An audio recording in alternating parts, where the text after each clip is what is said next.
આપણે સંજયભાઈ કટીશિયાના ખેતરમાં આવી ગયા છીએ.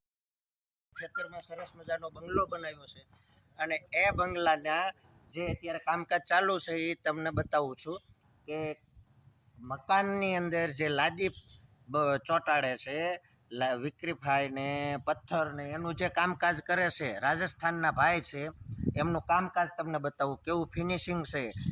કામ બહુ સરસ દેખાય છે. હજી તો કામ સ્ટાર્ટ કર્યું છે. પથ્થર કટિંગ ચાલે છે.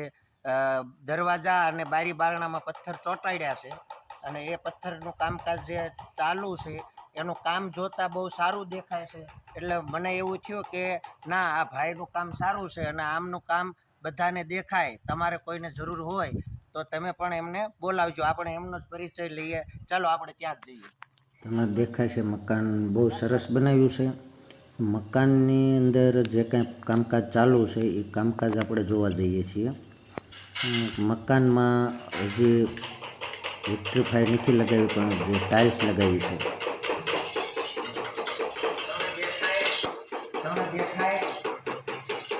દેખાતું છે કે અહીંયા ફ્રેમ ફોટો ફ્રેમ મૂકી છે. ફોટા ફ્રેમ પર ડિઝાઇન મૂકી છે.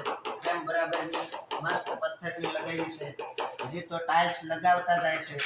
અહીંયા રજવાડી પાણીવાળી બની ગઈ છે.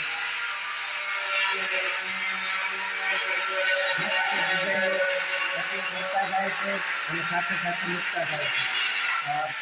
અહીંયા દરવાજાના જે પથ્થર યુઝ કર્યા છે એ પથ્થર પણ જોરદાર સરસ મજાની ડિઝાઇનમાં બનાવ્યા છે. હવે આપણે ભાઈને જ પૂછીએ. ભાઈ જે કંઈક ચોંટાડી રહ્યા છે. મહેન્દ્રભાઈ. હા ભાઈ, આપનું નામ શું? મહેન્દ્રભાઈ. મહેન્દ્રભાઈ, આ તમે કેટલા વર્ષથી કામ કરો છો?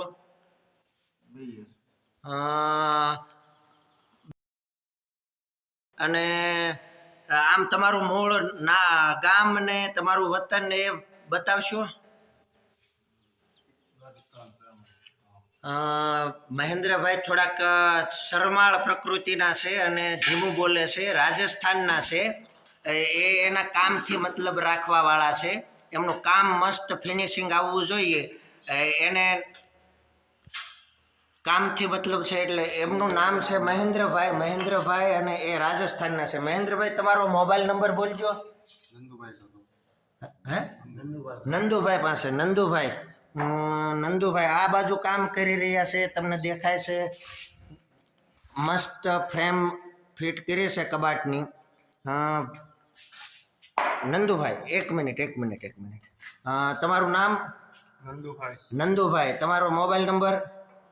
830-260-90-42. હા, હું તમને આમાં નંબર પણ સેન્ડ કરી દઈશ. તમે કેટલા વર્ષથી કામ કરો છો? 12-13 વર્ષ થઈ ગયા. નંદુભાઈ 12-13 વર્ષથી આ કામ કરે છે અને એમનું કામ તમે જોઈ શકો છો. જોરદાર કમ્પ્લીટ ફિનિશિંગમાં કંઈ ન ઘટે.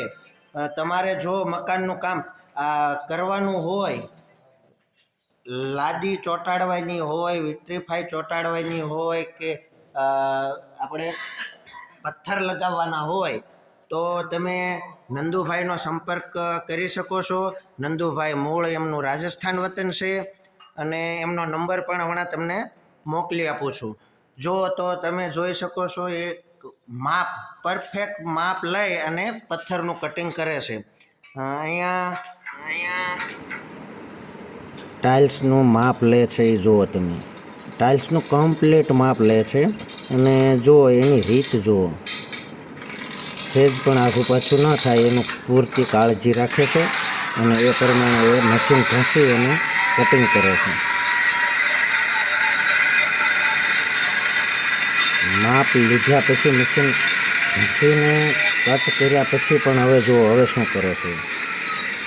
હવે એની ધાર કમ્પ્લીટ કરે છે. જુઓ તો જેનું આવડત છે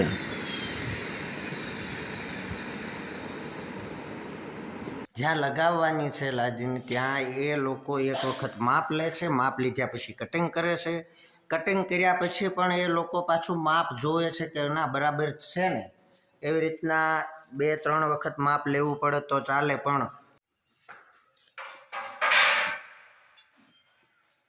અને આપણે તમને બધાને ખબર જ હશે કે આપણી લાઈફની અંદર પૂરી લાઈફની અંદર મકાન એકવાર જ બને છે. તો મકાન સારા બનાવવા માટે કડિયા તો ચણી વાળે, પણ એને નવા કપડાં ઘરેણાં પહેરાવવા માટે આપણે જે કંઈ લાદી છે, પથ્થર છે એ લગાવીએ, એ પથ્થર લગાવવાવાળા કારીગર સારા હોય તો આપણા મકાનનો ઉઠાવ આવે, દેખાવ આવે.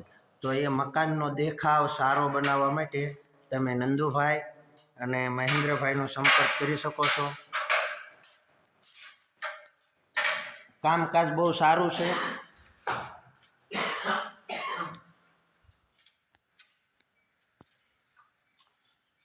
ફોટો ફ્રેમ, પછી પાણીયારું, રજવાડી પાણીયારું, દરવાજાની ફ્રેમ, બારીની ફ્રેમ, બારી બારણાની ફ્રેમ પણ જોરદાર બનાવે છે. કબાટની ફ્રેમ અત્યારે કામ ચાલુ છે અને આ ભાઈ આ બાજુ ટાઇલ્સ લગાવે છે. તો હવે હું તમને એમનો નંબર હમણાં મોકલી આપું છું. તમે નંબર સેવ કરી અને એમનો સંપર્ક કરી શકો. મહેન્દ્રભાઈ અને નંદુભાઈ પોતાનું કામ કરે છે. આપણે એમનું કામ જોયું, કામ સારું લાગે તો તમે તમારા મકાનમાં પથ્થર ફિટ કરવા માટે, ટાઇલ્સ ફિટ કરવા માટે, વિટ્રીફાઈ ફિટ કરવા માટે એમનો સંપર્ક કરજો. એ એમનું કામ કરશે, સારું જ કરશે. આપણે આપણું કામ કરીએ. તમે ત્યાં સુધીમાં આપણી ચેનલને સબસ્ક્રાઈબ કરી નાખો, લાઈક કરજો, શેર કરજો અને ભૂલ્યા વગર સબસ્ક્રાઈબ તો કરી જ નાખજો. આવા નવા વિડીયો જોવા માટે અલગ અલગ પ્રકારના વિડીયો આવશે. તમને રોજ કંઈક નવું મળતું રહે એ માટે ચેનલને સબસ્ક્રાઈબ કરી નાખજો. ભૂલ્યા વગર યાદ રાખજો અને જરૂર પડે તો મારો સંપર્ક કરજો.